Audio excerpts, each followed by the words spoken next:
이지연은 따뜻한 담요에 몸을 말고 소파에 누워 창밖의 가을 하늘을 바라보고 있었다. 하늘은 잿빛으로 무겁게 내려앉아 마치 오늘 저녁에 일어날 일을 예감하는 듯 했다. 그녀의 몸은 이미 오래전부터 말을 듣지 않았다. 백혈병이 그녀의 몸을 안에서부터 잠식하며 힘을 한 방울, 한 조각씩 앗아가고 있었다. 의사들은 조심스럽고 애둘러 말했지만 그녀는 알고 있었다. 남은 시간은 몇 주, 어쩌면 한 달 정도로 측정되고 있었다. 그 이상은 아니었다. 그녀의 나이는 37세였다. 불과 얼마 전까지만 해도 저녁을 차리고 빨래를 하고 집을 청소하고 출근도 할 수 있었다. 이제는 소파에서 일어나는 것조차 마지막 남은 에너지를 쥐어짜내야 하는 힘든 일이 되었다. 모든 움직임은 뼈를 애는 듯한 고통으로 이어졌고 숨을 들이쉬는 것조차 힘겨웠다. 하지만 이지연은 아들들에게 자신이 얼마나 아픈지 티내지 않으려 애썼다. 아이들이 방에 들어올 때면 그녀는 미소를 지으며 학교는 어땠는지, 친구들은 어떤지, 숙제는 다 했는지 물었다. 아이들이 자신을 죽어가는 모습이 아닌 살아있는 모습으로 기억해 주길 바랐기 때문이다. 첫째인 박민주는 이미 모든 것을 이해하고 있었다. 15살인 그의 눈은 너무 일찍 어른이 되어버렸다. 그는 더 이상 엄마가 언제 나을 거냐고 묻지 않았다. 그저 묵묵히 집안일을 돕고 동생을 돌보고 숙제를 하며 엄마 앞에서는 울지 않으려 애썼다. 지연은 아들이 변해가는 모습, 성격이 단단해지고 그 나이에 짊어져서는 안 될 책임감을 떠안는 모습을 지켜보았다. 막내 박지훈은 활발한 성격과 해맑은 미소를 지닌 10살배기 소년으로 아직은 모든 것이 괜찮아질 거라고 애써 믿으려 했다. 그는 학교에서 그린 그림을 엄마에게 가져오고 재미있는 이야기를 들려주고 엄마를 껴안으며 꼭 나을 거라고 속삭였다. 지연은 그것이 거짓말인 줄 알면서도 아들의 머리를 쓰다듬으며 고개를 끄덕였다. 엄마, 차 한 잔 드릴까요? 지훈이 방 안을 빼꼼히 들여다보았다. 그의 얼굴에는 희망이 서려 있었다. 제가 탈 수 있어요. 형이 가르쳐줬어요. 고마워, 아들. 조금 있다가 지연이 아들에게 미소 지으며 나지막이 대답했다. 가서 숙제해. 곧 저녁 될 시간이야. 지훈은 고개를 끄덕이고 나갔다. 지연은 그가 부엌에서 형과 속삭이는 소리를 들었다. 아이들은 그녀가 듣지 못하도록 조용히 말하려 애썼지만 아파트의 벽은 얇았다. 그녀는 끊어지는 대화 조각들을 들을 수 있었다. 아빠는 언제 오신대? 몰라. 혹시 약이라도 사 오시지 않을까? 아닐 거야. 민주는 창가에 기대어 서 있었다. 그는 아무 말도 하지 않았지만 지연은 그의 긴장감을 느낄 수 있었다. 그는 늘 진지하고 생각이 깊은 아이였다.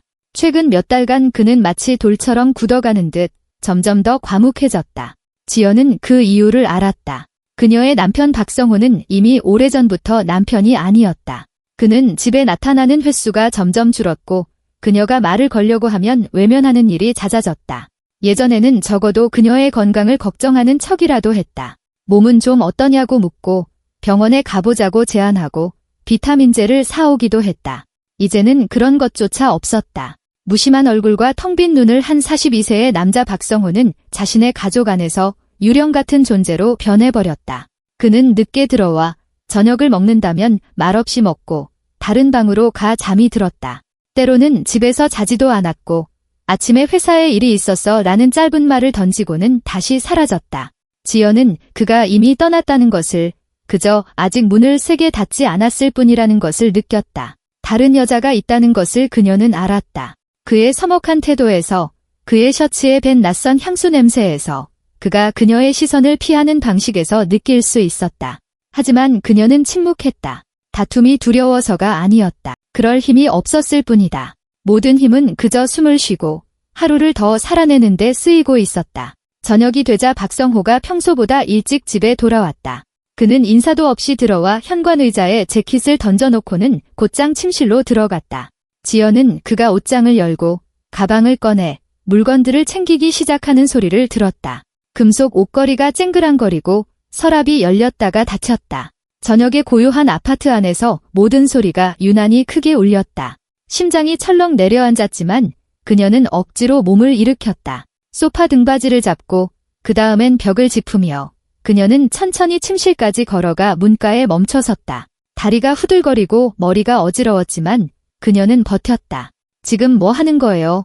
그녀의 목소리는 떨렸지만 차분하게 말하려고 애썼다. 박성호는 돌아보지 않았다. 그는 계속해서 셔츠, 바지, 양말을 가방에 넣었다. 움직임은 거칠고 신경질적이었다. 진작 했어야 할 일이지. 그는 그녀를 쳐다보지도 않고 중얼거렸다. 성호 씨, 나 좀 봐요. 지연이 부탁했다. 그가 돌아섰다. 그의 얼굴에는 죄책감도 후회도 없었다. 오직 짜증과 피로, 그리고 어떤 안도감만이 서려 있었다. 마치 너무 오랫동안 미뤄왔던 일을 마침내 결심한 사람처럼. 나 떠나는 거야. 지연 씨, 다른 여자에게로. 그는 마치 이직이나 다른 동네로 이사 가는 것을 알리는 것처럼 담담하게 말했다. 그 말은 허공에 떠돌았다. 지연은 이 순간이 올 줄 알았지만 막상 그 말을 직접 듣는 것은 생각했던 것보다 훨씬 더 고통스러웠다. 그럼 아이들은요? 그녀는 문틀을 붙잡으며 겨우 질문을 뱉어냈다. 박성호는 비웃었다. 그의 얼굴은 미소라고는 할 수 없는 표정으로 일그러졌다. 그것은 악의적이고 냉소적인 무언가였다. 보육원에나 보내버려? 난 이제 상관없어. 그는 가방 지퍼를 올리며 내뱉었다. 이 짐을 내가 짊어질 생각은 없으니까. 당신이 낳고 싶어 했잖아. 그러니 당신이 알아서 해. 지연은 다리가 풀리는 것을 느꼈다. 그녀는 쓰러지지 않으려고 양손으로 문틀을 꽉 잡았다. 눈앞이 흐려졌다. 복도에서 발소리가 들려왔다. 민준과 지훈이 침실에서 몇 걸음 떨어진 곳에 서서 모든 말을 듣고 있었다. 그들은 조각상처럼 얼어붙었다. 민준은 아버지를 마치 처음 보는 사람처럼 쳐다봤다. 그의 얼굴은 창백해졌고 입술은 굳게 다물어져 있었다. 지훈은 옆에 서서 들은 말을 믿을 수 없다는 듯 눈을 동그랗게 뜨고 있었다. 눈물이 뺨을 타고 흘러내렸지만 그는 아무 소리도 내지 않았다. 그저 짐을 싸는 아버지를 바라볼 뿐이었다. 성호 씨. 지연은 눈물이 차오르는 것을 느끼며 속삭였다. 당신 아이들이잖아요. 당신 피부치라고요. 그랬었지. 그는 가방을 들어 어깨에 매며 차갑게 잘라 말했다. 이제는 당신 문제야. 뭐, 당신 꼴을 보니 오래가지는 않겠지만 한두 달이면 모든 게 저절로 해결되겠네. 지연은 숨을 헉 들이마셨다. 그녀는 이런 잔인함은 예상하지 못했다. 그가 항상 이기적인 사람이었다는 건 알았다. 하지만 이 정도로 죽어가는 아내이자 자기 아이들의 어머니에게 이런 말을 할 줄은 몰랐다. 박성호는 문 쪽으로 향했다. 민준이 앞으로 한 걸음 나아가 그의 길을 막았다. 아버지와 아들이 서로의 눈을 마주 보았다. 박성호가 키도 더 크고 어깨도 넓었지만 민준은 물러서지 않았다. 아버지 옆에 선 그의 10대 모습은 연약해 보였지만 그의 눈빛에는 강철 같은 의지가 있었다. 저는 아버지를 평생 용서하지 않을 겁니다. 10대 소년이 느리고 또렷하게 말했다. 그의 목소리에는 소리침도 히스테리도 없었다. 오직 얼음장 같은 확신만이 담겨 있었다. 그것은 상처받은 아이의 말이 아니었다. 그것은 맹세였다. 선고였다. 박성호는 웃음을 터뜨렸다. 크고 거칠고 불쾌한 웃음이었다. 웃음소리는 거짓되고 부자연스러웠다. 내까짓게 용서하고 말고 할 게 뭐 있어. 그는 아들의 어깨를 밀쳐내며 물러서게 했다. 내가 어떻게 생각하든 난 상관없어. 너희들끼리 알아서 살아. 난 이제 관심 없으니까. 나한테는 이제 새로운 인생이 있어. 그는 현관문으로 걸어가 문을 활짝 열고는 마지막으로 돌아보았다. 잘들 있어. 그는 비웃음을 던지고 계단으로 나섰다. 문이 너무나 세게 닫히는 바람에 지연은 눈을 질끈 감았다. 그 소리는 현관에 메아리치고 벽에 부딪혔다가 이내 정적이 찾아왔다. 끔찍하고 숨막히고 귀가 먹먹해지는 정적이었다. 이지연은 더 이상 서 있을 수 없었다. 다리는 말을 듣지 않았고 손은 떨렸다. 민준과 지훈이 그녀에게 달려와 양쪽에서 부축하고 껴안고 기댔다. 그녀는 마지막 힘을 모아 아이들을 끌어안고 울음을 터뜨렸다. 아이들을 더 놀라게 하지 않으려고 소리 없이 조용히 울었다. 하지만 뜨겁고 짜고 끝없는 눈물이 저절로 흘러내렸다. 엄마, 울지 마세요. 지훈이 그녀의 어깨에 얼굴을 묻으며 속삭였다. 제발 울지 마세요. 우린 함께 있잖아요. 우린 괜찮을 거예요. 그렇죠, 형. 민준은 말이 없었지만 그의 포옹은 거의 필사적일 정도로 강했다. 지연은 그가 눈물을 참으며 온몸을 떨고 있는 것을 느꼈다. 그는 울고 싶지 않았다. 그는 강해지고 싶었다. 그녀를 위해, 동생을 위해. 내 아들들. 지연은 아이들의 머리를 쓰다듬으며 속삭였다. 내 아가들, 내 소중한 아들들. 엄마가 정말 사랑해. 너무너무 사랑해. 그들은 복도 바닥에 앉아 셋이서 서로를 껴안고 있었다. 창밖은 어두워졌다. 아래층 어딘가에서 아파트 현관문이 닫히는 소리가 들렸다. 박성호가 집을 떠나 그들을 고통과 두려움, 그리고 불확실성 속에 남겨두고 나간 것이다. 그는 뒤돌아보지도 않고 마지막으로 아이들을 안아주거나 쓰러져가는 아내에게 위로의 말 한마디 건네는데 단 1초도 후회하지 않으며 자신의 새로운 삶을 향해 떠났다. 다음 몇 주는 깨어날 수 없는 악몽과도 같았다. 이지연은 거의 침대에서 일어나지 못했다. 병세는 급격히 악화되었다.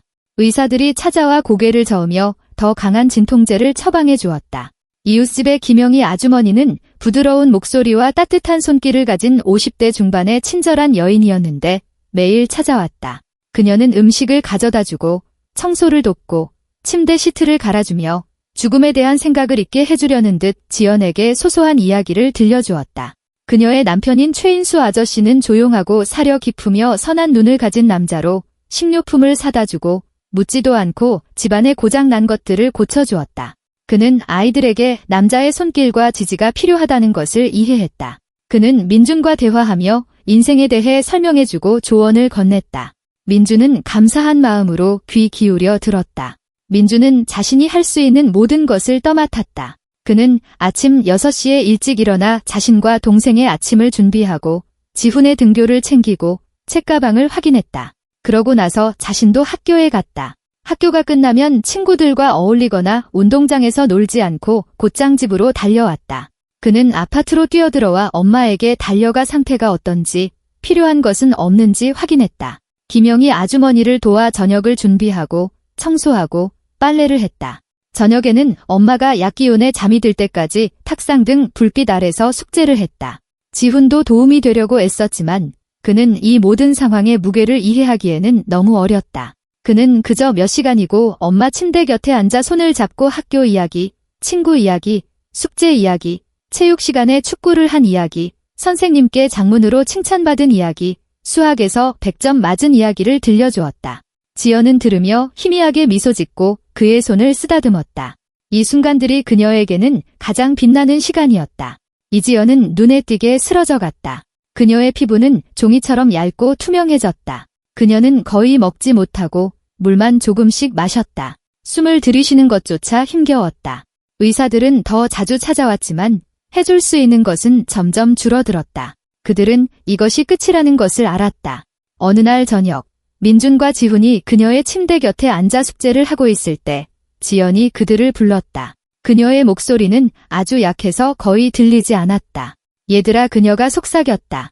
이리 오렴. 아이들은 공책을 내려놓고 침대 가장자리에 앉아 그녀의 손을 잡았다. 손은 차갑고 거의 무기가 느껴지지 않았다. 민준아, 지훈아, 그녀는 마지막 힘을 모아 말을 이었다. 내 말 잘 들어? 아주 잘 들어야 해. 아이들은 울음을 참으며 고개를 끄덕였다. 그들은 엄마가 왜 자신들을 불렀는지 알고 있었다. 너희들이 힘들 거라는 거 알아? 아주 많이 힘들겠지? 하지만 너희는 강하니까 잘 해낼 거야. 그녀는 아이들의 손을 약하지만 굳게 잡았다. 약속해줘. 언제나 함께 있겠다고 약속해. 서로를 버리지 않겠다고, 서로를 아껴주겠다고 약속해줘. 약속할게요. 엄마. 민준이 속삭였고 그의 목소리는 떨렸다. 약속할게요. 지훈이 메아리처럼 대답했고 굵은 눈물방울이 그의 얼굴 위로 떨어졌다. 그리고 지연은 아이들의 얼굴을 바라보며 모든 것을 눈에 담으려는 듯이 말했다. 너희 아버지처럼은 되지 마라. 절대로 어려움에서 도망치지 마. 너희를 믿는 사람들을 버리지 마. 사랑을 배신하지 마. 사람이 되어라. 진짜 정직하고 선한 사람이 되어야 해. 그렇게 될게요. 엄마. 이민준이 손등으로 눈물을 닦으며 단호하게 말했다. 우리는 절대로 그 사람처럼 되지 않을 거예요. 맹세할게요. 지연은 미소 지었다.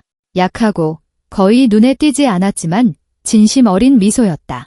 너희가 자랑스러워. 그녀가 속삭였다. 정말 자랑스러워. 너희는 내 인생 최고의 선물이었어. 3일 후 그녀는 세상을 떠났다. 민준이 곁에 앉아 그녀가 가장 좋아하던 책 황순원의 소나기를 읽어주고 있을 때 조용히 잠든 채로 그가 책의 중간쯤을 읽다가 고개를 들었을 때 그녀의 가슴이 더 이상 오르내리지 않는 것을 보았다. 그가 잡고 있던 그녀의 손이 차갑고 생명력을 잃어가는 것을 느꼈다. 그는 알아차렸다. 그는 소리치지도 바로 울지도 않았다. 그저 그녀의 손을 잡은 채 조용히 앉아 있었다. 그러고는 아주 조용히 말했다. 안녕히 가세요, 엄마. 편히 쉬세요. 지훈은 1시간 뒤에 학교에서 돌아와 엄마 침대 곁에 앉아 있는 형을 보았다. 민주는 한 점을 응시하며 미동도 없이 앉아 있었다. 엄마는 마치 잠든 것처럼 조용하고 평화롭게 누워 있었다. 형 지훈이 방으로 들어서며 불렀다. 민준이 그를 향해 고개를 들었다. 지훈은 모든 것을 즉시 알아차렸다. 그는 이해하고 싶지 않았지만 이해하고 말았다. 소녀는 침대로 달려가 무릎을 꿇고 엄마의 손을 잡았다. 엄마, 일어나세요. 제발. 그는 눈물에 잠겨 소리치며 그녀의 손을 흔들었다. 민준이 침대에서 내려와 동생을 뒤에서 껴안고 자신에게 꽉 끌어당겼다. 가셨어. 지훈아. 이제 더는 아프지 않으셔. 지금 계신 곳에서는 편안하실 거야? 아니야. 지훈이 몸부림치며 소리쳤다. 그럴 리 없어. 우리를 떠나실 리가 없어. 엄마도 그러고 싶지 않으셨어. 민준이 조용히 말했고 마침내 그의 얼굴에도 눈물이 흘러내렸다. 하지만 어쩔 수 없었어. 병이 너무 강했어. 그들은 함께 울었다. 약 냄새와 창가에 시든 꽃 냄새가 나는 작은 방에서 서로를 껴안은 채 지치도록 오랫동안 울었다. 김영희 아주머니가 그들을 발견했을 때 두 소녀는 죽은 어머니의 침대 곁에서 서로에게 기대어 있었다. 장례식은 조촐하고 거의 초라했다. 김영희 아주머니와 최인수 아저씨가 모든 것을 도맡았다. 서류 처리, 관 주문, 장례 절차, 그리고 아이들을 돌보는 일까지. 그들은 아이들이 세세한 절차에 대해 생각하지 않도록 했다. 그저 묵묵하고 효율적으로 모든 것을 처리했다. 묘지에는 몇몇 사람들이 찾아왔다.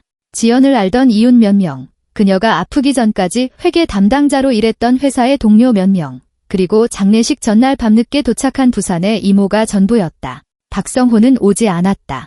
민주는 장례식 내내 아버지가 나타나지 않을까 몇 번이고 주위를 둘러보았지만 그는 없었다. 그리고 앞으로도 결코 없을 것이었다. 관이 땅속으로 내려갔을 때 민주는 무덤가로 한 걸음 다가가 흙 한 줌을 쥐고 주먹을 꽉 쥔 채 조용하지만 단호하게 말했다. 죄송해요, 엄마. 저희가 엄마를 지켜드리지 못했어요. 하지만 약속은 지킬게요. 모든 약속을요. 그는 무덤에 흙을 던졌다. 지훈이 뒤따라와 흙을 쥐고 눈물을 흘리며 속삭였다. 사랑해요. 언제나 사랑할 거예요. 장례식이 끝나고 모두가 흩어진 후 김영희 아주머니와 최인수 아저씨는 아이들을 자신들의 집으로 데려갔다. 그들은 같은 층, 바로 옆집에 살았는데 아이들의 집보다 조금 더 넓은 구조였다. 그들에게는 자식이 없었고 민준과 지훈을 마치 운명이 선물해준 친자식처럼 대했다. 얘들아, 김영희 아주머니가 아이들을 부엌 식탁에 앉히고 따뜻한 차를 따라주며 말했다. 우리 아저씨랑 내가 결정했어. 너희는 우리랑 같이 살게 될 거야. 우리가 정식으로 후견인이 될게. 보유권 같은 곳은 절대 안 돼. 알겠니? 절대로. 너희는 여기서, 너희 집 옆에서 우리랑 함께 지내는 거야. 우리가 도와줄게. 민준과 지훈은 서로를 쳐다보았다. 안도감과 슬픔이 뒤섞였다. 그들은 여기에 남을 수 있다. 집을 잃지 않을 것이다. 하지만 엄마는 이제 없고 다시는 볼 수 없을 것이다. 감사합니다. 김인준이 양손으로 찻잔을 쥔 채 잠긴 목소리로 말했다. 정말 모든 것에 감사드립니다. 저희는 이 은혜 잊지 않을게요. 절대로요. 최인수 아저씨가 다가와 그의 어깨에 크고 따뜻한 손을 얹었다. 넌 강한 아이야, 민준아. 똑똑하고 힘도 세. 그리고 너도, 지훈아. 너도 훌륭해. 너희는 잘 해낼 거야. 우리가 함께 이겨내자. 우리가 도울 수 있는 건 뭐든지 도와줄게. 밤에 민주는 그들을 위해 마련된 방, 원래 최인수 아저씨의 서재였던 작지만 아늑한 방의 소파에 누워 천장을 바라보았다. 지훈은 옆에 다른 소파에서 잠결에 흐느끼며 무언가 중얼거리고 있었다. 민주는 동생의 소리를 들으며 생각에 잠겼다. 아버지를 생각했다. 그가 어떻게 그들을 운명에 내팽개치고 떠났는지, 문을 닫으며 어떻게 웃었는지, 아들 둘을 낳아주고 무엇보다도 그를 사랑했던 아내와 마지막 인사조차 하러 오지 않았던 것을 생각했다. 민준의 가슴속에서 단단하고 차갑고 꺾이지 않는 무언가가 자라나고 있었다. 분노도 증오도 아니었다. 그것은 결심이었다. 강철처럼 흔들리지 않는 결심. 그는 조용히 마음속으로 맹세했다. 그는 엄마가 자랑스러워할 만한 사람이 될 것이다. 그는 절대로 동생을 버리지 않을 것이다. 그는 일하고 공부해서 성공할 것이다. 그는 절대로 박성호 같은 사람이 되지 않을 것이다. 절대로. 어떤 상황에서도 설령 지옥을 거쳐야 한다 해도 박성호가 문을 쾅 닫고 아들들의 삶에서 사라진 그 끔찍한 날로부터 5년이 흘렀다. 길고 힘든 5년은 모든 것을 바꾸어 놓았다. 민주는 20살이 되었다. 그는 진지한 눈빛과 자신감 있는 몸짓을 지닌 키가 크고 다부진 청년으로 성장했다. 고등학교를 졸업하고 의과대학에 입학했다. 그는 끈질기게 공부하며 지식을 개걸스럽게 흡수했다. 동시에 할 수 있는 모든 아르바이트를 했다. 병원 바닥을 닦고 간호조 무사로 일하고 응급실에서 야간 근무를 섰다. 돈은 항상 필요했다. 이미 그들에게 마지막 남은 것까지 쏟아붓고 계신 김영희 아주머니와 최인수 아저씨를 돕고 교재비를 내고 동생 옷을 사주기 위해서였다. 15살이 된 지훈은 고등학교 1학년이었다. 그는 전교에서 손꼽히는 우등생이었고 변호사가 되는 것이 꿈이었다. 그는 종종 민준에게 말했다. 나는 우리처럼 버림받은 사람들을 변호할 거야. 사람들이 자신의 권리를 지킬 수 있도록 도와줄 거야. 민준은 동생이 자랑스러웠다. 그들은 어머니의 아파트에서 계속 살았다. 바로 옆집에는 김영희 아주머니와 최인수 아저씨가 살며 모든 것을 도와주었다. 형제는 모든 것을 반으로 나누고 힘든 순간에 서로를 지지했다. 한 달에 한 번 형제는 어머니의 묘지에 갔다. 꽃을 가져다 놓고 묘를 정리하고 말없이 서서 그녀의 목소리, 그녀의 손길, 그녀의 미소를 떠올렸다. 그리고 매번 민주는 속으로 맹세를 되풀이했다. 엄마, 저희는 실망시켜 드리지 않을 거예요. 엄마가 자랑스러워하실 만한 사람이 될게요. 삶은 쉽지 않았지만 그들은 잘 헤쳐나가고 있었다. 김영희 아주머니는 거의 친어머니가 되었고 최인수 아저씨는 아버지가 되었다. 그들은 아무것도 바라지 않고 그저 아이들을 친자식처럼 사랑했다. 민주는 곁에 그런 사람들이 있다는 것이 얼마나 큰 행운인지 알았다. 그는 부모 없이 남겨진 많은 아이들이 자신들보다 훨씬 운이 나빴다는 것을 알고 있었다. 그리고 도시의 다른 한편에서는 박성호가 살고 있었다. 그의 인생은 전혀 다른 길로 흘러갔다. 가족을 떠난 처태는 그에게 천국처럼 느껴졌다. 그는 개인 병원에서 행정직원으로 일하던 26세의 젊고 아름다운 여성 강유라와 함께 살기 시작했다. 그녀는 화려하고 쾌활했으며 쓸데없는 질문을 하지 않았다. 박성호는 자유를 느꼈다. 아픈 아내도 우는 아이들도 책임감도 없었다. 오직 그와 유라, 레스토랑, 오락, 그리고 무책임한 뿐이었다. 그는 돈을 물쓰듯 썼다.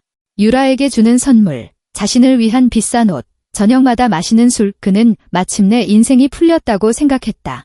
그는 이지연을, 그녀의 죽음을, 아들들을 잊었다. 아니, 잊으려고 애썼다. 그 생각들이 문득 떠오를 때면 애써 떨쳐냈다. 박성호는 유라가 출근한 뒤인 오전 10시쯤 일어나 달콤한 잠을 즐겼다. 그는 서두를 필요가 없었다. 직장은 안정적이었고 월급은 꼬박꼬박 들어왔다. 상사들은 야근을 요구하지 않았다. 그는 집 근처 카페에서 아침을 먹으며 휴대폰으로 뉴스를 읽고 커피를 마셨다. 그러고 나서 출근해서 최소한의 일만 하며 정해진 시간을 때웠다. 저녁에는 유라를 만나 함께 즐기러 나섰다. 레스토랑, 영화, 클럽, 바이 이 모든 것이 그들의 일상이 되었다. 유라는 만족했다. 그는 그녀에게 아낌없이 돈을 썼다. 향수, 장신구, 드레스, 가방을 사주었다. 그녀는 웃으며 그에게 키스하고 말했다. 성호 씨가 최고야. 박성호는 자신이 젊고 자유롭고 필요하고 사랑받는 존재라고 느꼈다. 주말에는 교회로 나가 호텔에 묵고 산책하고 사진을 찍었다. 한 번은 일주일 동안 제주도로 여행을 다녀왔다. 거의 모든 저축을 썼지만 후회하지 않았다. 병원도, 눈물도, 비난도, 아픈 아내도, 책임감도, 아이들의 울음소리도, 잠 못 이루는 밤도 없었다. 오직 즐거움, 가벼움, 무책임한 뿐이었다. 그는 이것이 영원할 것이라고 마침내 행복을 찾았다고 생각했다. 하지만 운명은 배신을 용서하지 않았다. 그가 가족을 떠난 지 1년 반 후, 그가 엔지니어로 일하던 회사가 구조조정을 발표했다. 박성호는 해고당했다. 그는 대체 불가능한 직원도 최고의 직원도 아니었다. 그는 그저 버려졌고 퇴직금을 받고 작별 인사를 들었다. 유라는 처음에는 괜찮을 거라고, 새 직장을 찾을 수 있을 거라고 말했다. 하지만 몇 달이 지나도 박성호는 괜찮은 일자리를 찾지 못했다. 제안들은 월급이 너무 적거나 집에서 너무 멀거나 아예 의심스러운 곳들이었다. 그는 더 나은 것을 기대하며 거절했다. 돈은 바닥을 드러냈다. 유라는 변하기 시작했다. 더 차가워지고 더 짜증을 냈다. 저녁을 차리지 않았고 회사에 늦게까지 남아있는 일이 잦아졌다. 그러던 어느 멋진 저녁, 그녀는 통보했다. 성호 씨, 나 다른 사람 만났어. 그는 성공했고 부유해. 미안하지만 나 갈게. 그녀는 짐을 싸서 떠났다. 빠르고 소란도 눈물도 없이 그저 돌아서서 문 밖으로 나갔다. 박성호는 더 이상 월세를 낼 수 없는 임대 아파트에 홀로 남겨졌다. 그는 우울증에 빠져 일자리 찾기를 그만두고 자신을 돌보지 않고 값싼 소주를 마시며 집에 앉아 텔레비전만 보았다. 돈은 완전히 떨어졌다. 그는 도시 외곽에 지저분하고 작은 고시원 방으로 이사해야 했다. 주변에는 알코올 중독자들이 살았다. 또 2년이 흘렀다. 박성호는 마침내 창고의 하역 인부로 일자리를 구했다. 적은 돈을 받고 하는 힘든 육체 노동이었다. 그는 동의했다. 선택의 여지가 없었다. 그는 아침부터 저녁까지 일하며 상자, 괴짝, 포대를 날랐다. 허리는 아팠고 팔은 쑤셨지만 그는 참았다. 창고에서 그는 오수진을 만났다. 그녀는 35세였고 그곳에서 격리로 일하고 있었다. 성격이 강하고 요구가 많으며 실용적인 여자였다. 그녀는 인생과 남자에 대해 환상이 없었다. 그녀는 돈을 벌고 일하고 술을 마시지 않을 사람을 찾고 있었다. 박성호는 이 기준에 맞았다. 반년 후 그들은 결혼했다. 박성호는 빠르게 동의했다. 그에게는 안정, 머리 위 지붕, 그리고 가족이라는 어떤 형태가 필요했다. 수진도 시간을 끌지 않았다. 혼인신고를 하고 그녀의 원룸 아파트로 이사했다. 수진은 즉시 자신의 성격을 드러냈다. 그녀는 명령하고 요구하고 돈 한 푼까지 통제했다. 박성호는 일해서 월급 전부를 그녀에게 주고 용돈으로 일부를 돌려받았다. 그는 순응했다. 그에게는 갈 곳이 없었다. 1년 후 수진은 딸 서아를 낳았다. 또 3년 후에는 아들 준서를 낳았다. 박성호는 아이들을 사랑했지만 양육은 어려웠다. 수진은 아이들을 엄하게 키웠고 변덕을 참지 않았으며 순종을 요구했다. 박성호는 더 부드럽게 대하려고 했지만 수진은 그를 제지했다. 애들 버릇 나빠지게 하지마. 응석바지로 클 거야. 돈은 항상 부족했다. 수진은 점점 더 많은 돈을 요구했다. 박성호는 건설 현장의 야간 경비원으로 두 번째 직업을 가져야 했다. 그는 낮에는 하역 인부로 일하고 저녁에는 몇 시간 집에 들렀다가 아침까지 근무하러 나갔다. 하루에 4시간씩 자고 급하게 밥을 먹으며 몰골은 점점 더 나빠졌다. 수진은 그를 동정하지 않았다. 그녀는 말했다. 당신은 가족을 부양해야 해. 그게 당신 의무야. 박성호는 고개를 끄덕이고 침묵하며 계속 일했다. 어느 날 저녁 그가 50세가 되었을 때 수진이 선언했다. 나 양육비 청구 소송할 거야. 우리가 이혼하더라도 당신이 아이들을 부양할 거라는 보장이 필요해. 하지만 우리 이혼 안 하잖아. 박성호가 반박했다. 아직은. 하지만 내일 무슨 일이 있을지 누가 알아. 나는 내 아이들을 지켜야 해. 그녀는 소송을 제기했다. 법원은 양육비를 판결했다. 수지는 그 돈을 가져갔지만 옷, 장난감, 학원비 등 추가적인 필요를 위해 더 많은 돈을 요구했다. 박성호는 무너지기 시작했다. 그는 지치고 화를 내고 아내에게 폭발했다. 수지는 차갑고 거칠게 아무것도 용서하지 않으며 응수했다. 그들의 관계는 끊임없는 전쟁으로 변했다. 서아가 10살, 준서가 7살이 되었을 때 수지는 이혼 소송을 제기했다. 당신은 이제 나한테 필요 없어. 그녀는 서류를 파일에 넣으며 차분하게 말했다. 당신은 남편으로서의 의무를 다하지 못하고 있어. 양육비는 최대로 내게 될 거야. 박성호는 항의하려 했지만 법원은 수진의 편을 들었다. 그는 홀로 남아 두 아이의 양육비를 지불해야 할 의무를 지게 되었다. 돈은 거의 전부가 나갔다. 그는 계속해서 고시원에서 살며 두 가지 일을 하며 겨우 생계를 유지했다. 그는 변호사를 찾아가 첫 번째 죽은 아내 이지연의 아파트에 대한 권리가 있는지 물었다. 변호사는 그 아파트가 결혼 전에 지연이 돌아가신 어머니로부터 유언으로 상속받은 것이라고 말했다. 그리고 그녀는 죽기 전에 아파트를 아들들에게 동등한 지분으로 유증했다. 박성호에 대한 언급은 유언장에 한마디도 없었다. 그는 인생이 자신의 행동에 대해 철저히 복수하고 있음을 깨달으며 빈손으로 떠났다. 때로는 벽 너머로 이웃들이 소리치고 싸우는 자신의 방 침대에 누워 박성호는 첫 번째 가족을 떠올렸다. 이지연의 선한 얼굴, 그녀의 조용한 목소리, 민준과 지훈, 희망과 사랑으로 그를 바라보던 작은 아이들을 떠올렸다. 어딘가에 내 아들 둘이 있겠지 그는 생각했다. 어떻게 살고 있을까? 이미 다 컸겠지? 나를 증오할 테고 그게 당연하지. 그는 결코 그들에게 다가가려 하지 않았다. 두려웠고 부끄러웠다. 그리고 무엇 때문에? 그는 그들에게 아무것도 줄 수 없었다. 돈도, 지지도, 사랑도. 그는 텅 비고 기진맥진하고 부서진 사람이었다. 어느 날 밤 경비원으로 근무하던 중 그는 어두운 창문에 비친 자신의 모습을 보았다. 수척하고 백발이 성성하고 구부정한 남자의 흐릿한 시선. 그의 나이는 55세였지만 75세는 되어 보였다. 내가 내 인생에 무슨 짓을 한 거지? 그는 생각했다. 내가 그들에게 무슨 짓을 한 거지?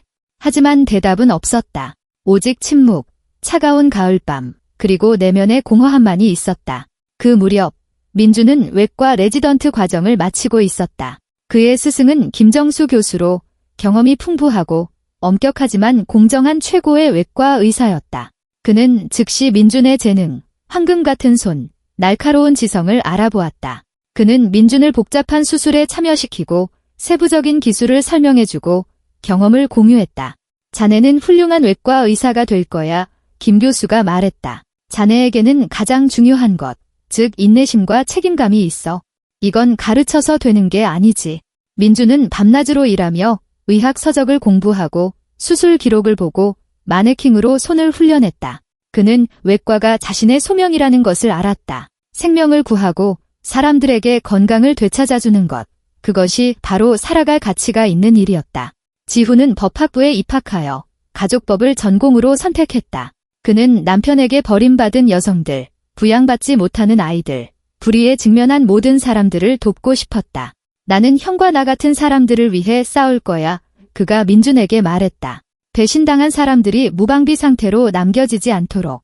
형제는 김영희 아주머니와 최인수 아저씨 옆에 있는 어머니의 아파트에서 계속 살았다. 매일 그들을 찾아뵙고 집안일을 돕고 식료품과 약을 사다 드렸다. 두 분은 저희에게 친부모님 같으세요. 민준이 김영희 아주머니를 껴안으며 말했다. 저희는 절대로 두 분을 떠나지 않을 거예요. 매달 그들은 여전히 어머니의 묘지에 가서 무덤가에 서서 그녀에게 소식을 전하고 성공을 나누었다. 민준은 일에 대해, 지훈은 공부에 대해 이야기했다. 그들은 그녀가 듣고 있고 그들을 자랑스러워하고 있다고 느꼈다. 삶은 힘들고 느리지만 확실하게 제자리를 찾아가고 있었다. 형제는 장애물을 극복하며 포기하지 않고 무너지지 않으며 앞으로 나아갔다. 그들은 어머니에게 한 약속을 기억했고 그 말을 굳게 지켰다. 한편 박성호는 빈곤과 외로움 속으로 점점 더 깊이 빠져들었다. 아무도 그를 찾아오지 않았다. 수진과의 아이들은 자랐지만 아버지를 거의 보지 않았다. 수진이 막았다. 그는 실패자라고 말했다. 너희가 저 사람을 본받는 건 원치 않아. 서아와 준서는 아버지를 인생에서 아무것도 이루지 못한 사람으로 여기며 자랐다. 그들은 그를 존경하지도 사랑하지도 않았다. 그들에게 그는 그저 없앨 수 없는 의무인 양육비의 원천일 뿐이었다. 박성호는 이것을 느끼고 침묵했다. 그가 무슨 말을 할 수 있었을까? 변명, 설명, 말은 의미가 없었고 행동이 의미가 있었다. 그의 행동은 스스로를 대변했다. 운명은 천천히, 그러나 확실하게 그에게 교훈을 준비하고 있었다. 그가 곧 받게 될 교훈, 모든 것을 바꿀 교훈. 이지연이 세상을 떠난 지 15년이 흘렀다. 민주는 30살이 되었다. 그는 병원에서 존경받는 외과 의사가 되었다. 젊고 재능 있고 강철 같은 침착함과 황금 같은 손을 가졌다. 김정수 교수는 자신의 제자를 자랑스러워하며 동료들에게 자주 말했다. 이 친구는 크게 될 거야. 지성, 인내심, 연민, 모든 것을 갖췄어. 민주는 최근에 가장 복잡한 수술을 하는 대형 시립병원으로 옮겼다. 그는 최고의 외과 의사팀에 초청받았다. 그것은 그의 실력을 인정받은 것이었다. 그는 많이 일했고 때로는 수술실에서 몇 시간이고 나오지 않으며 생명을 구하고 죽음과 싸워 패배하기보다는 더 자주 승리했다. 25살의 지훈은 이미 변호사로 활동하고 있었다. 그는 가족 사건을 전문으로 다루며 폭력적인 남편으로부터 여성을 보호하고 아이들의 권리를 옹호하고 양육비 분쟁에서 정의를 실현하는 데 도움을 주었다. 그의 이름이 알려지기 시작했다. 고객들은 추천을 통해 찾아왔고 그가 사건에서 승소했을 때 안도의 눈물을 흘리며 감사했다. 형제는 같은 아파트 단지 내 이웃산 아파트에 살았다. 민주는 어머니의 아파트에, 지훈은 그들의 후견인이 유언으로 형제에게 남겨준 아파트에 살았다. 그들은 거의 매일 만나고 서로를 지지하며 문제와 기쁨을 나누었다. 그들은 어머니에게 한 약속을 기억했고 그녀가 자랑스러워할 만한 삶을 살았다. 김영희 아주머니는 3년 전에 돌아가셨다. 조용히 잠든 채로. 최인수 아저씨는 반년 뒤 아내 없이는 살 수 없다며 뒤를 따랐다. 민준과 지훈은 그들을 나란히 묶고 아름다운 비석을 세우고 매달 꽃을 가져다 놓았다. 그들은 이 사람들의 친절, 그들의 보살핌, 그들의 사랑을 영원히 기억했다. 삶은 제 갈 길을 갔다. 일상, 드문 주말. 민주는 때때로 연애를 생각했지만 관계를 맺을 시간이 부족했다. 외과는 완전한 헌신을 요구했다. 그는 후회하지 않았다. 그는 의식적으로 자신의 길을 선택했다. 그러던 어느 추운 10월 저녁, 민준이 응급실에서 당직을 서고 있을 때 병원에 환자가 실려왔다. 구급차가 브레이크 소리를 내며 급히 멈춰섰다. 구급대원들이 차에서 뛰어내려 이동 침대를 밀고 나왔다. 57세 남성, 횡단보도에서 차에 치임, 구급대원이 문 쪽으로 침대를 밀며 소리쳤다. 다발성 골절, 내부 출혈, 두부 외상, 혈압 떨어지고 있음. 민주는 달려가 환자를 재빨리 살폈다. 남자는 의식이 없었고 얼굴은 피투성이었으며 호흡은 약하고 불규칙했다. 긴급 수술이 필요했다.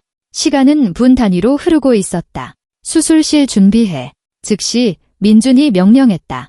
응급검사, 수혈용 혈액, 엑스레이. 이동 침대는 안으로 옮겨졌다.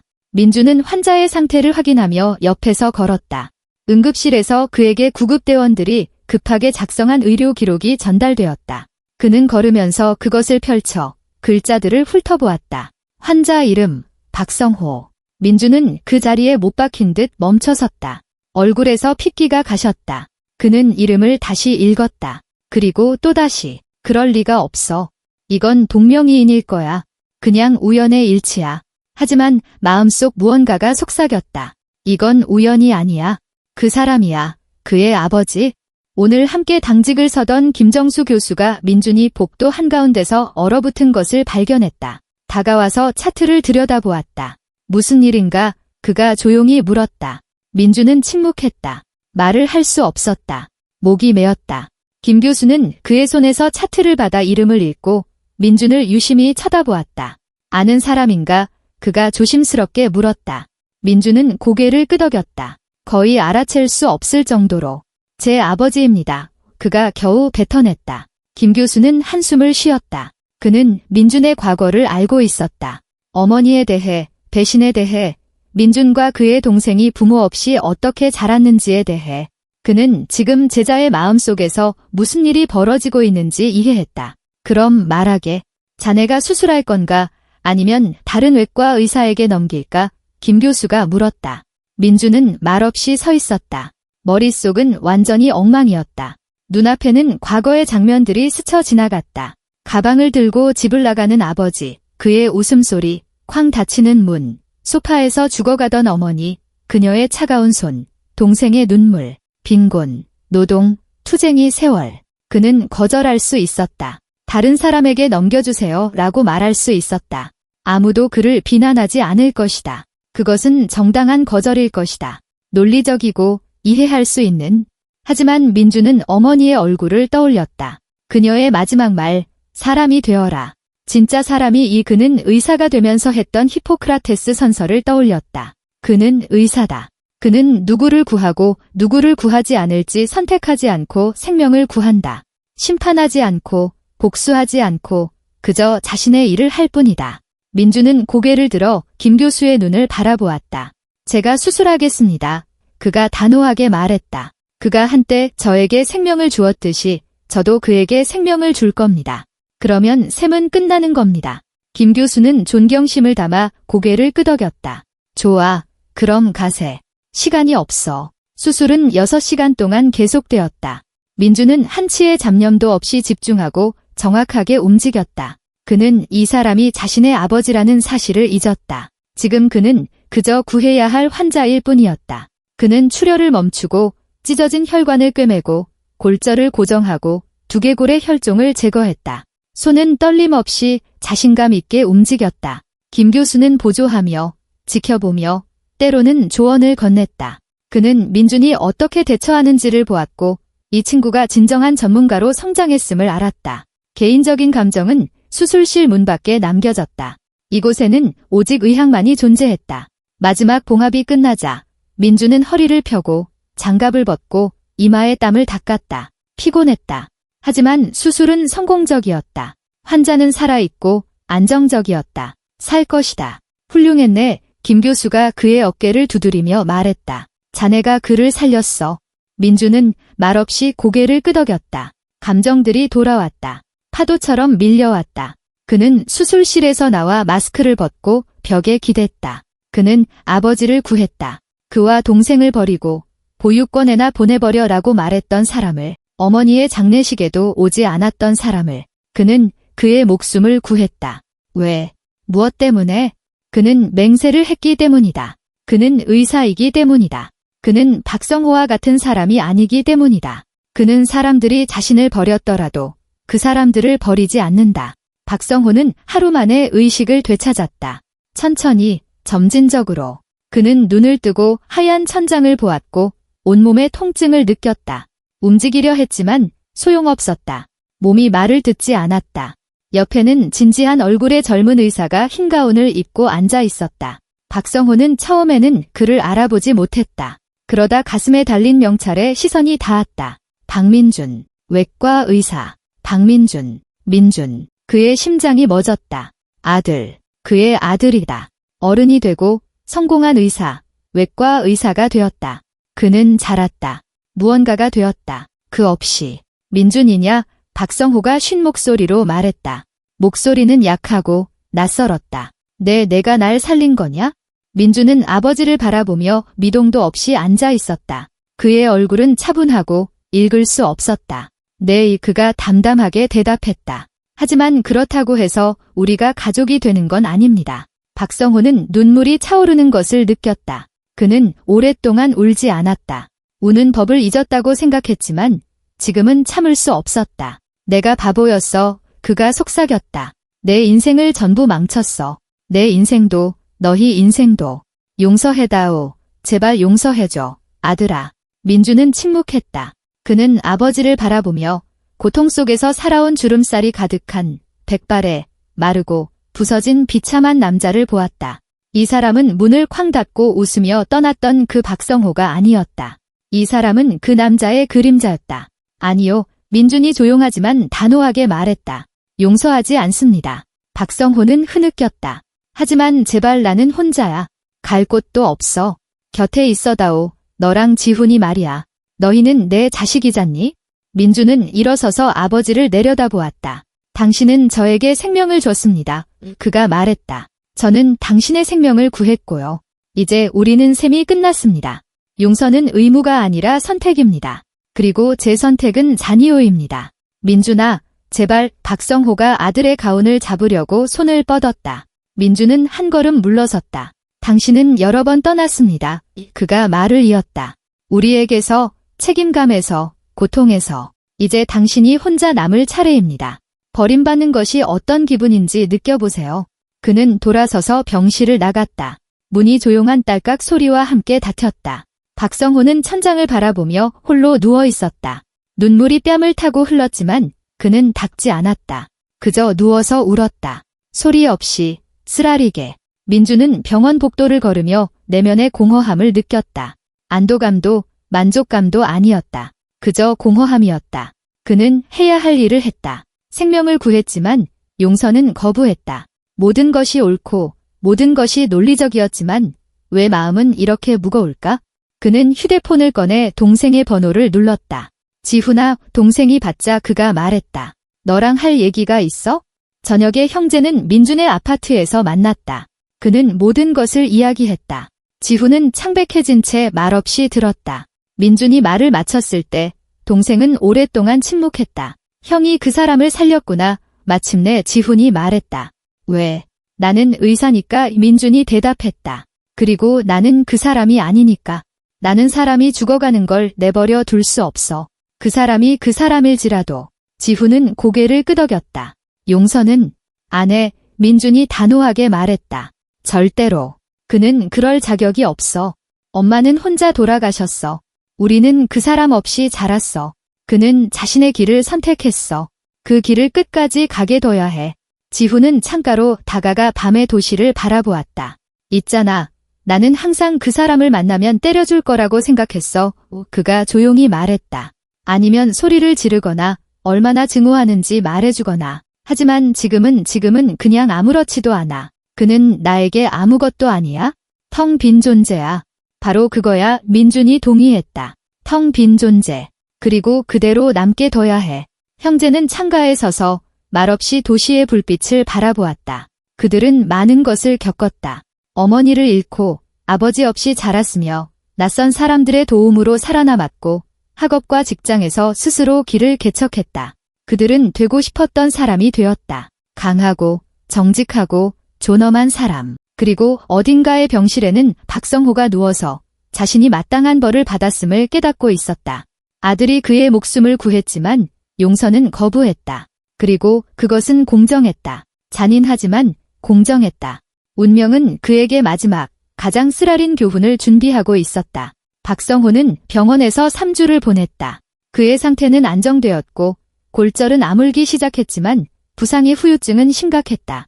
의사들은 완전한 회복에는 몇 달, 어쩌면 몇 년이 걸릴 것이라고 말했다.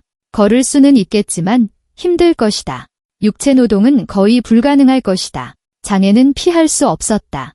민주는 의사로서의 의무 범위 내에서만 그를 방문했다. 들어와서 상태를 확인하고 간호사들에게 지시를 내리고 나갔다. 개인적인 대화도 감정도 없이 오직 전문성만 있었다. 박성호는 매번 그와 대화를 시도하고 남아달라고, 이야기하자고, 들어달라고 부탁했다. 민주는 짧게 대답했다. 다른 환자에게 가봐야 합니다. 그리고 떠났다. 그는 잔인하지 않았다. 그저 거리를 둘 뿐이었다. 마치 앞에 누워있는 사람이 아버지가 아니라 그저 평범한 환자인 것처럼. 어느 날 아침, 박성호는 간호사에게 민준에게 전화해달라고 부탁했다.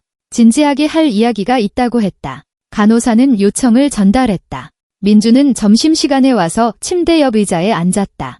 듣고 있습니다. 그가 담담하게 말했다. 박성호는 천장을 바라보며 누워 있었다. 말하기가 힘들었다. 육체적으로가 아니라 정신적으로. 말이 목에 걸렸다. 민준아, 그가 쉰 목소리로 시작했다. 내가 너한테 무언가를 부탁할 권리가 없다는 건 안다. 하지만 내가 알아줬으면 하는 게 있어? 나는 이 모든 세월 동안 너희 형제를 멀리서 지켜봤다. 너희가 어떻게 사는지, 무엇을 이루었는지 알아봤어. 민준이 미간을 찌푸렸다. 지켜봤다고요? 그가 불신에 찬 목소리로 되물었다. 그래, 박성호가 고개를 끄덕였다.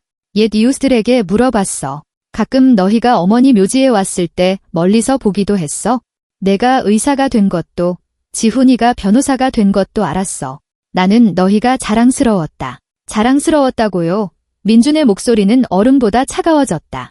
당신은 우리를 자랑스러워할 권리가 없습니다. 당신은 우리의 성공과 아무런 관련이 없어요. 우리는 당신 덕분이 아니라 당신에도 불구하고 지금의 우리가 된 겁니다. 박성호는 눈을 감았다. 아들의 말은 메스처럼 날카로웠다. 알아, 그가 속삭였다. 다 알아. 용서를 구하는 게 아니야? 그냥 너와 지훈이를 만나고 싶어. 단 한 번이라도 이야기하고 싶어. 왜죠? 민준이 물었다. 그 대화로 뭐가 달라지는데요? 아무것도. 박성호가 인정했다. 하지만 너희에게 말해야 해. 내가 얼마나 후회하는지, 내가 한 짓을 얼마나 후회하는지, 내가 스스로 만든 지옥에서 이 모든 세월을 어떻게 보냈는지 말해야 해. 민준이 일어섰다. 당신의 후회는 당신의 문제입니다. 그가 딱딱하게 말했다. 당신은 15년 전에 선택을 했어요. 당신은 자유를, 쉬운 삶을, 다른 여자를 선택했죠. 당신은 죽어가는 아내와 두 아이를 버리는 것을 선택했어요. 이제 그 선택과 함께 사세요. 혼자서요. 민준아, 제발. 박성호가 침대에서 몸을 일으키려 했지만 고통이 몸을 꿰뚫었다. 그는 신음하며 베개 위로 다시 쓰러졌다. 민준은 아버지를 바라보며 미동도 없이 서 있었다. 마음속에서 무언가가 움직였다. 연민, 동정심. 하지만 그는 그 감정들을 억눌렀다. 안 돼. 이 사람을 동정할 권리는 없어.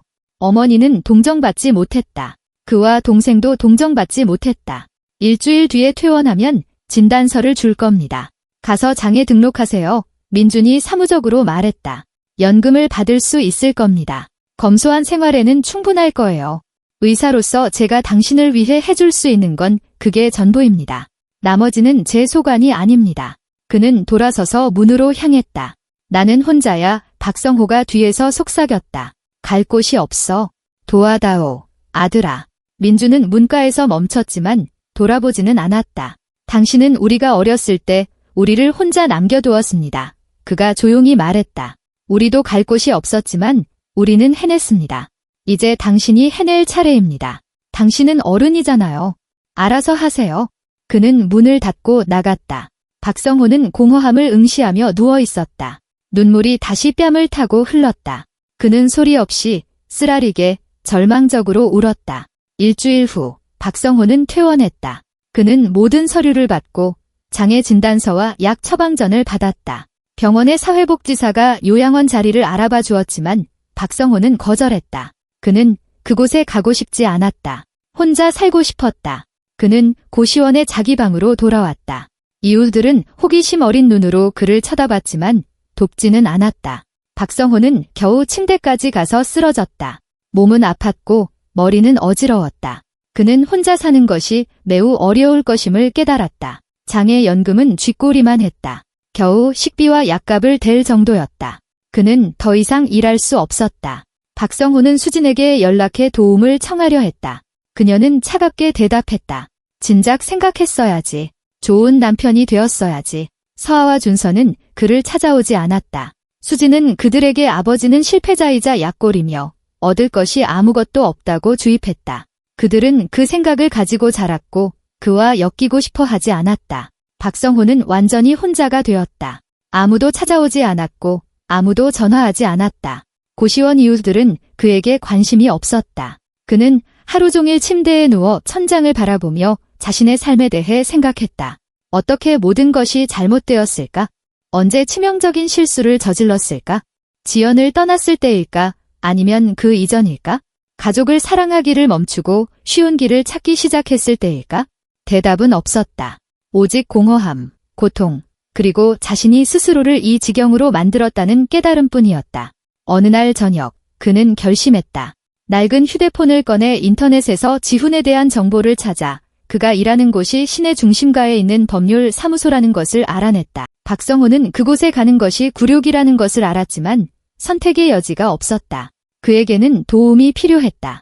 그는 버스를 타고 겨우 중심가까지 갔다. 지팡이에 의지해 절뚝거리며 사무소가 있는 낡은 건물의 3층으로 올라갔다. 문을 열고 접수처로 들어섰다. 젊은 여직원이 그를 의아한 눈으로 쳐다보았다. 안녕하세요. 누구를 찾아오셨나요? 그녀가 정중하게 물었다. 박지훈 변호사님께요. 박성호가 대답했다. 그의 아버지가 왔다고 전해주십시오. 여직원은 놀라 눈썹을 치켜떴지만 고개를 끄덕였다. 잠시만 기다려주세요. 그녀는 사무실 안으로 들어갔다. 박성호는 접수처 의자에 앉아 힘들게 숨을 쉬었다. 다리는 쑤셨고 등은 아팠다. 1분 후 지훈이 나왔다. 그는 자라서 단호한 눈빛과 자신감 있는 몸짓을 가진 키가 크고 당당한 청년이 되어 있었다. 그는 단정한 정장에 넥타이를 매고 있었다. 그는 성공하고 자리를 잡은 모습이었다. 지훈은 사무실 문가에 멈춰서서 아무 감정 없이 아버지를 쳐다보았다. 무슨 일로 오셨습니까? 그가 짧게 물었다. 박성호는 지팡이에 의지해 일어섰다. 지훈아, 아들아. 그가 말을 시작했다. 저는 당신 아들이 아닙니다. 지훈이 그의 말을 잘랐다. 질문에 답하세요. 무슨 일로 오셨습니까? 박성호는 침을 삼켰다. 도움이 필요하다. 금전적인 도움이. 나는 장애인이라 일할 수가 없어. 혹시 내가 나를 도와줄 수 있겠니? 매달 얼마씩이라도 내가 할 수 있는 만큼만. 지훈은 말없이 듣다가 이내 비웃었다. 차갑고 기쁨 없는 웃음이었다. 제가 당신을 돕길 원하신다고요?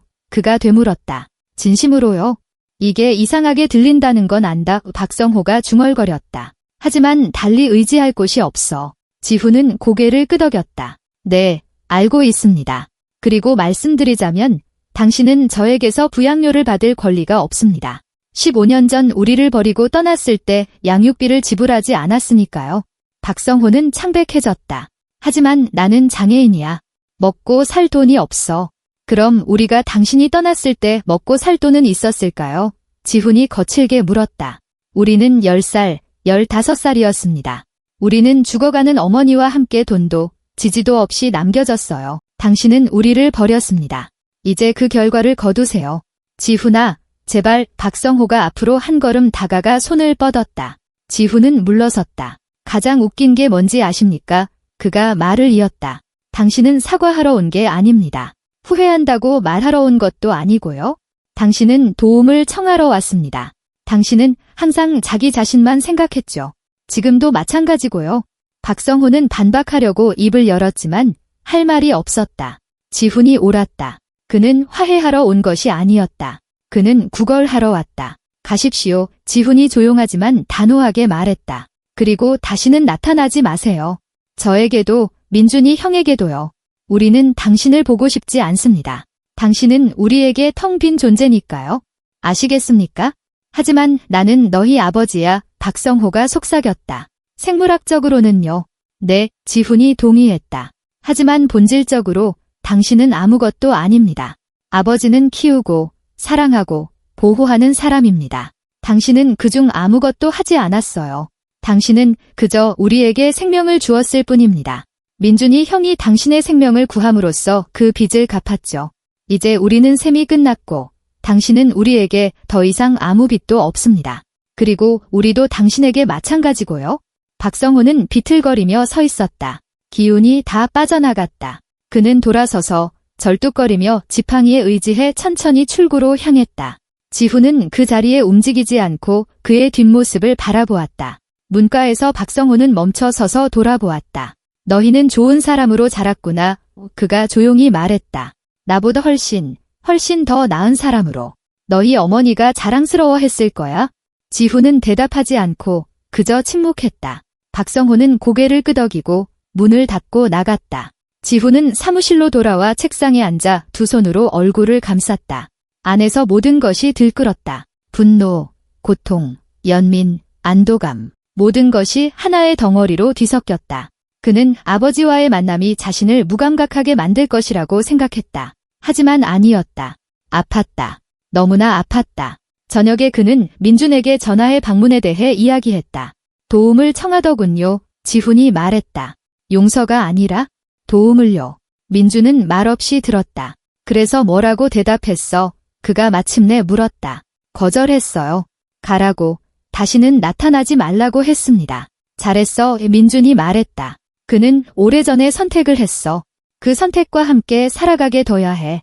형제는 침묵했다. 각자 자신의 생각에 잠겼다. 어머니에 대해, 과거에 대해, 그들이 지옥을 거쳐 살아남았다는 사실에 대해, 그리고 아버지는 자신이 받아야 할 것을 받았다. 정의는 실현되었다. 잔인하지만 공정하게. 박성호는 절뚝거리며 지팡이에 의지해 거리를 걸었다.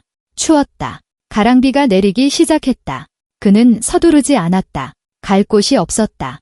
집에서 그를 기다리는 사람은 아무도 없었다. 어디에서도 아무도 기다리지 않았다. 그는 공원 벤치에 앉아 지팡이를 옆에 놓고 지나가는 사람들을 바라보았다. 아이들과 함께 있는 가족들, 사랑에 빠진 연인들, 손을 잡고 있는 노인들. 그들은 모두 혼자가 아니었다. 모두에게 누군가가 있었지만 그는 혼자 남았다. 완전히 혼자. 그리고 이것이 그의 선택의 대가, 배신의 대가, 이기심의 대가였다. 그는 눈을 감고 조용히 울었다. 바로 여기, 벤치에서 가랑비를 맞으며 아무도 그에게 관심을 기울이지 않았다. 그저 우는 외롭고 병든 사람일 뿐이었다. 그런 사람들은 많았다. 도시는 타인의 슬픔에 무관심했다. 그리고 도시의 다른 한편에서는 민준과 지훈이 만나 서로를 껴안고 함께 저녁을 먹으러 갔다. 그들은 어머니에게 약속했던 것처럼 언제나 함께였다. 그리고 그것이 그들에게 계속 살아갈 힘을 주었다. 또 2년이 흘렀다. 민준은 32세가 되었다. 그는 도시 최고의 외과 의사 중 한 명이 되었다. 그의 이름은 병원뿐만 아니라 그 밖에서도 알려졌다. 환자들은 가장 복잡한 수술을 그에게 맡기기 위해 다른 지역에서 찾아왔다. 그는 수백 명의 생명을 구하고 사람들에게 희망, 건강, 미래를 되찾아 주었다. 최근 그는 그의 일을 이해하고 모든 면에서 그를 지지해주는 친절하고 현명한 여인, 내과 의사 한소희와 결혼했다. 그들은 병원에서 만나 서두르지 않고 점차 가까워졌다. 소희는 그의 과거, 어머니, 아버지에 대해 알고 있었다. 그녀는 결코 압박하거나 박성호와의 만남을 요구하거나 용서에 대해 말하지 않았다. 그저 곁에 있어 주었고 있는 그대로의 그를 사랑했다. 그들에게 딸이 태어났다. 민준과 지훈의 어머니를 기리기 위해 이름을 이지연이라고 지었다. 그는 작은 아이를 팔에 안고 몸 전체에 따뜻한 무언가가 퍼지는 것을 느꼈다. 이것은 행복이었다. 진짜 소박한 인간적인 행복. 그가 어린 시절에 박탈당했던 것, 이제 그는 그것을 딸에게 주었고 앞으로도 영원히 줄 것이다. 27세의 지훈은 유명한 변호사가 되었다. 그의 법률 사무소는 성장했다. 그는 몇 명의 파트너를 받아들이고 다른 도시에 지점을 열었다. 그는 가족 분쟁에서 여성과 아동의 권리 보호를 전문으로 다루며 정의가 없을 것 같은 곳에서 정의를 실현하는 데 도움을 주었다. 그는 복잡한 사건에서 승소하고 사람들에게 법에 대한 믿음을 되찾아 주었다. 그 역시 사랑을 만났다. 불우한 가정의 아이들을 돕는 심리학자 윤서아였다. 그들은 봄에 소박하게 가까운 사람들만 모여 결혼했다. 서아는 지훈의 어머니를 닮아 조용하고 현명하며 따뜻한 마음을 가졌다. 그는 그녀에게 자신의 어린 시절에 대해 모든 것을 이야기했고 그녀는 그를 껴안고 울며 말했다. 당신은 그 많은 고통을 겪고도 사람이 되었군요. 나는 당신이 자랑스러워요. 형제는 여전히 매일 만나고 함께 저녁을 먹으며 일과 계획, 삶에 대해 이야기했다. 그들의 아내들은 친구가 되었고 작은 지연과 최인수 아저씨의 이름을 딴 지훈의 갓 태어난 아들 최인주는 남매처럼 함께 자랐다. 매달 형제는 여전히 묘지에 갔다. 이제는 아내들과 함께 어머니 이지연, 김영희 아주머니, 최인수 아저씨의 새 무덤에 꽃을 가져다 놓았다. 말없이 서서 추억하고 감사했다. 민주는 항상 소리내어 말했다. 엄마, 저희 약속 지켰어요. 저희는 함께 있고 사람이 되었어요. 저희는 행복해요. 그들의 삶은 제자리를 찾았다. 그들은 아버지가 한때 파괴했던 것, 즉 가족, 사랑, 지지, 따뜻함을 재건했다. 그들은 자신들이 박탈당했던 것을 창조했다. 그들을 기다리고 그들을 사랑하는 집을. 한편 박성호는 빈곤과 외로움 속에서 여생을 보내고 있었다. 그는 59세가 되었다. 그는 여전히 도시 외곽의 고시원 같은 방에서 살았다. 장애 연금은 턱없이 부족했다. 그는 값싼 곡물, 파스타, 할인 소시지로 연명했다. 가끔 빵과 차를 샀다.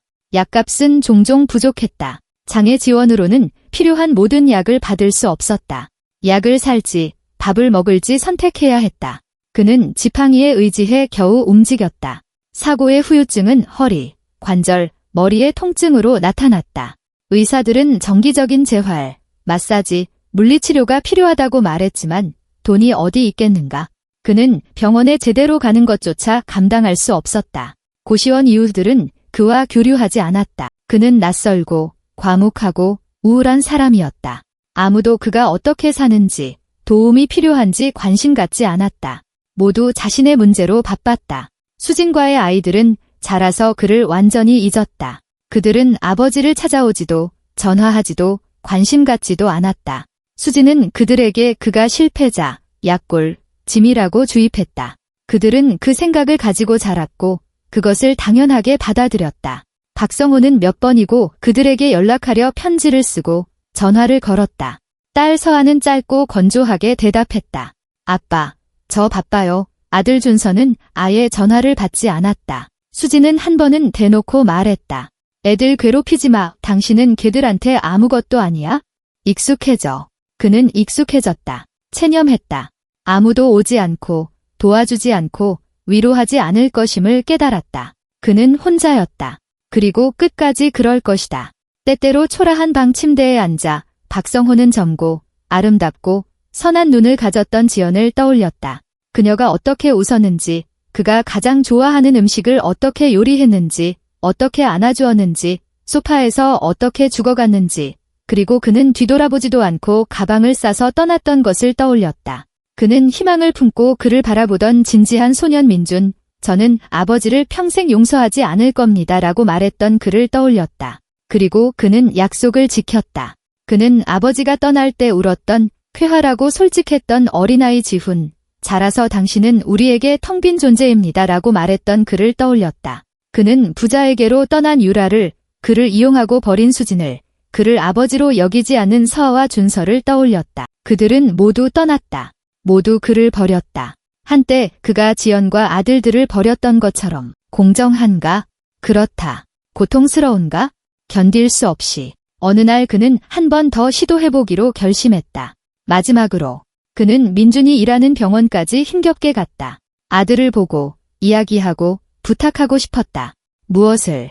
돈, 용서, 아니면 그저 관심. 그는 몰랐다. 그저 보고 싶었다. 그는 병원 입구 벤치에 앉아 들어오고 나가는 사람들을 바라보며 기다렸다. 의사, 간호사, 환자, 방문객. 삶은 활기찼고 사람들은 서두르고 일에 몰두했다. 그리고 그는 민준을 보았다. 아들이 병원에서 나오고 있었다. 옆에는 아름다운 젊은 여인이 있었다. 그녀의 팔에는 작은 여자아이가 안겨 있었다. 민준은 미소 지으며 아내의 어깨를 감싸고 딸의 코에 뽀뽀했다. 그들은 행복해 보였다. 진짜 가족이었다. 박성호는 일어서서 앞으로 한 걸음 나아가 부르려 했지만 멈췄다. 민준은 그를 보지 못했다. 그들은 지나쳐서 차에 타고 떠났다. 박성호는 그들의 뒷모습을 바라보며 서 있었다. 그는 자신이 그들에게 전혀 필요 없다는 것을 깨달았다. 그들에게는 자신의 삶, 자신의 가족, 자신의 행복이 있었다. 그를 위한 자리는 없었다. 결코 없었고 앞으로도 없을 것이다. 그는 돌아서서 지팡이에 의지해 천천히 걸어갔다. 행인들은 그에게 관심을 기울이지 않고 그를 비켜갔다. 그저 병든 사람일 뿐이었다. 그런 사람들은 많았다. 또 1년이 흘렀다. 박성호는 완전히 쇠약해졌다. 연금은 식비조차 부족했다. 그는 야위고 수척해졌으며 더욱 늙었다.